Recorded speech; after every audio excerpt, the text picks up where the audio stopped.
We fought for education. We fought hard in the 60s for education. Our leaders, Martin Luther King, Stokely Carmichael, John Lewis, would tell us that get a good education, because once you get a good education, that's the only thing that man can't take away from you. Mm. But I look around today and I'm looking at all these educated people. How did we end up in the shape that we're in? And it's hard to be a leader when you have a cold heart. Mm-hmm. So the thing is, we don't have compassionate left anymore. We don't have the love left anymore. We don't have the singing anymore. We don't have the sincerity of people loving each other and caring for each other. So what happened from 1960 to 2020? I look, the world has changed that I have noticed from my birthday this year. Every 20 years, there has been a change. The music changed. I mean, we started off with the good old gospel and the good old blues, songs that had meanings. And even now, when I listen to old songs when I was 20 and 30, I can remember exactly where I was the moment I heard that song. Because it was so meaningful. Mm-hmm. But now we don't have music with meaning.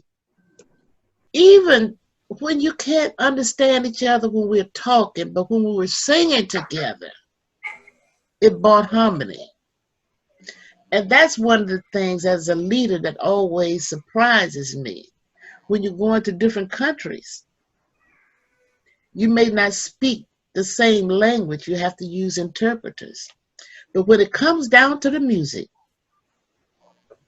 when I sing "Oh Freedom," I ain't gonna let nobody turn me around.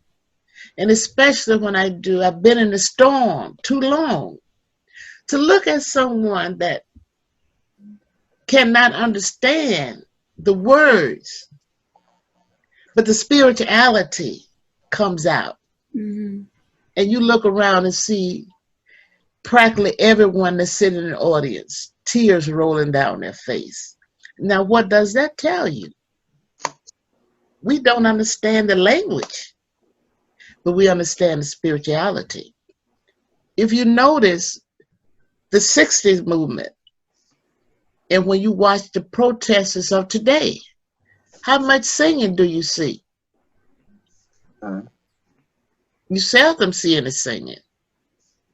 And singing is not, when you're protesting, it's not about who got a beautiful voice, who has the best voice. It's the spirituality that makes it, that pulls you in. I was in the 60s, we were so hyped up when we would leave a mass meeting, we'll be ready to go out and go to jail. But it's completely different today. We have the education on what to do, but we don't have the spirituality of how to do it. Mm-hmm. That's why we're so far behind in things in the movement now. That's why the movement is not a movement today. We have protests, but we don't have a movement.